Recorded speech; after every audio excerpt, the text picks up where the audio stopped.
लता. लेखक मंदार जोग. अभिवाचन दत्ता सरदेशमुख. लता.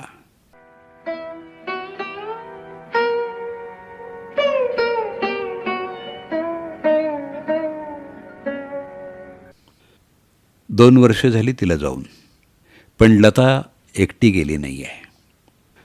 लता गेली.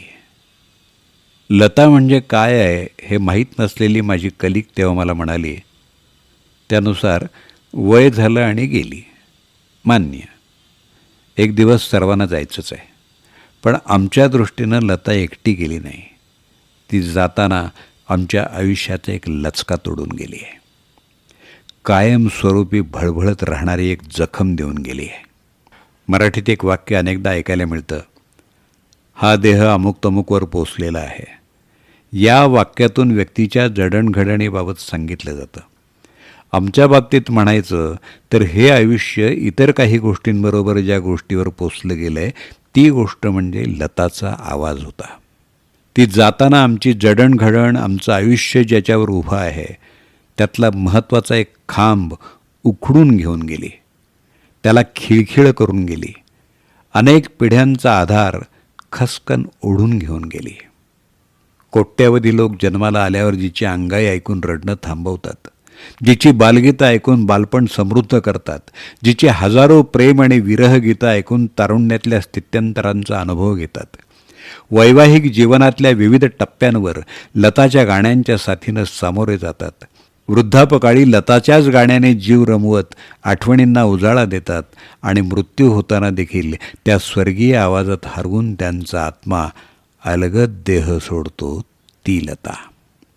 लताची गाणी आणि तिचा आवाज आमच्या आयुष्याच्या प्रत्येक टप्प्यावर आमचं आयुष्य भरून राहिलं आहे, होता. आमच्या लहानपणी बाबांनी पॅनासोनिक कंपनीचं 2-in-1 आणला होता. त्याच्यावर अनेक कॅसेट ऐकत असू आम्ही. आजही आठवतं, एक पिवळं कव्हर असलेली कॅसेट होती ज्यात दोन्ही साईडना लताची गाणी होती. 50च्या दशकातली गाणी. आजवर आईच्या तोंडून ऐकत असलेली गाणी पहिल्यांदा लताच्या तोंडून ऐकली आणि त्यात आजतागायत हरवलो आहे. कदाचित लताचा आवाज ऐकून किंवा तिचा फोटो पाहिल्यावर मला आई आठवायची. त्याला कारण आईच्या तोंडून लहानपणी ऐकलेली लताची गाणी हेच असेल. तेव्हा झालेलं लताच्या स्वर्गीय आवाजाचं गारूड आजपर्यंत उतरलं नाही. तिचा आवाज रोजच्या जगण्याचा एक भाग होत होत जगण्याचा आधार कधी झाला ते कळलंच नाही. मन शांत असताना लताची गाणी लावून ब्रह्मानंदी टाळी लागली की आपसूक डोळ्यातून पाणी का येतं हे आजवर न उलगडलेलं कोड आहे. लताचा आवाज हृदय हलके चिरून आत शिरतो आणि हृदयाचे कप्पे कंपन पाहू लागतात. डोळ्यातून नकळत पाणी वाहू लागतं. ते गाणं विरहगीत असो, भक्तिगीत किंवा प्रेमगीत. लताच्या आवाजाचं पावित्र्य आणि आर्तता ऐकणाऱ्याला अंतर्बाह्य सुखावून जाते आणि स्वर्गीय आनंदाची अनुभूती देते आणि डोळे आपसूक वाहू लागतात. लता, सचिन, सुनील, अमिताभ, बाळासाहेब, पु ल हे आमची श्रद्धास्थानं आहेत. आमच्या जडणघडणीचे स्तंभ आहेत. आमच्या DNA चा भाग आहेत. त्यामुळं 2 वर्षांपूर्वी आजच्या दिवशी फक्त लता गेलेली नाही, आमच्या आयुष्याच्या पायाची एक शिला लताच्या जाण्यानं निखळली आहे. पु ल, बाळासाहेब जाताना आमच्या पिढीचं जे नुकसान करून गेले तेच नुकसान परत एकदा लताच्या जाण्यानं झालं आहे. आयुष्य परत एकदा डळमळीत झाल्याचं जाणवतं आहे. साधी राहणी आणि उच्च विचारसरणी हा वाक्प्रचार शाळेत शिकवला होता. शोबाजी न करण्याचे संस्कार लहानपणापासून झाले होते. तेव्हा लताचं उदाहरण दिलं जायचं. खांद्यावरून घट्ट लपेटलेली साधी साडी, 2 घट्ट वेण्या, चष्मा अशा वेशात गाणारी लता भक्तिगीत, शृंगारिक गीत, प्रेमगीत, वीरगीत तितक्याच तटस्थ चेहऱ्यानं गात असे. पण तिचा आवाज त्या गाण्यात ज्या भावना निर्माण करायचा ते भाव पडद्यावर दाखवताना अनेकदा नायिकांची त्रेधा तिरपीट उडत असे. आजच्या पोट दाखवत धांगडधिंगा करणाऱ्या मिक्सर गायिका पाहिल्या की त्यांना कुठल्या गाण्यात लताचा श्वास ऐकू येतो हे शोधायचा टास्क देऊन तिची गाणी ऐकायला काही वर्षे एखाद्या खोलीत कोंडून ठेवावं असं वाटतं. खोलीतून बाहेर येतील तेव्हा गायिका म्हणून नक्कीच समृद्ध झालेल्या असतील त्या, तुलनेचा सवालच नाही. पण वय झालं आणि गेली असं म्हणत लताला हलक्यात घेणाऱ्या आणि फुटकळ गायकांची फॅन असलेल्या माझ्या त्या कलिकसारख्या या जनरेशनमधल्या सात्विक सुग्रास थाळीपेक्षा लेजच्या हवेनं फुगवलेल्या पाकिटाला मिष्टान्न मानणाऱ्या बधीर लोकांना लता काय आहे आणि तिच्या जाण्यानं काय काय गेले हे कधीतरी समजावून सांगायची इच्छा होते. बाळासाहेब जाताना आमच्यामधला होता नव्हता तेवढा राजकारणातला रस घेऊन गेले. पु ल गेले आणि जाताना आमची वाचनाबद्दल असलेली आसक्ती घेऊन गेले.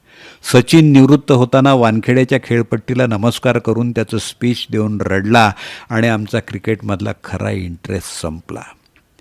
तशीच लता जाताना आम्हा भक्तांची संगीतावरची, विशेषतः सिनेसंगीतावरची श्रद्धा बरोबर घेऊन गेली. सध्या सिनेमा संगीत आणि गायकी म्हणून जे समोर येतंय ते ऐकणं केव्हाच बंद केलं होतं. पण प्रभुकुंजेच्या देवळात आमची सरस्वती जिवंत आहे याचा आधार आणि आनंद होता. लता जाताना तो आधार, तो आनंद आमच्या जडणघडणीचा महत्त्वाचा घटक घेऊन गेली.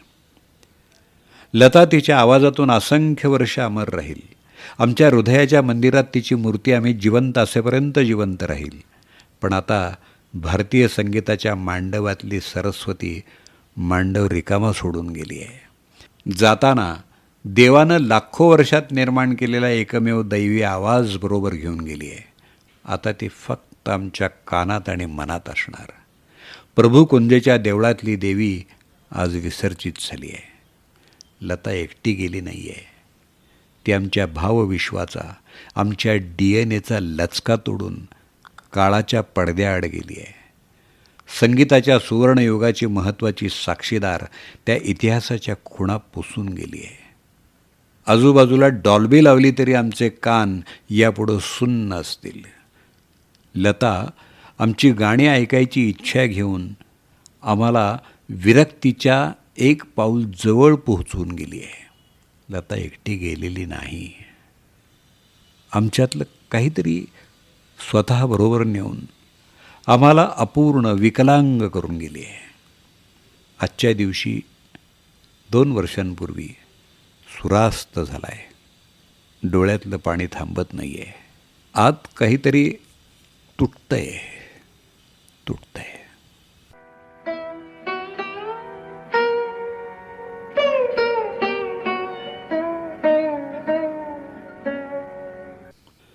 लता या लेखाचं वाचन आपण ऐकलं.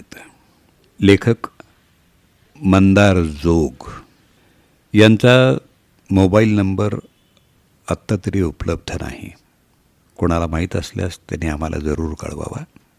आपल्या प्रतिक्रिया, अभिप्राय आपण अभिवाचक म्हणजे मी दत्ता सरदेशमुख यांना जरूर कळवा. माझा मोबाईल नंबर 8329730186. सौजन्य विनय गोखले, सांगली.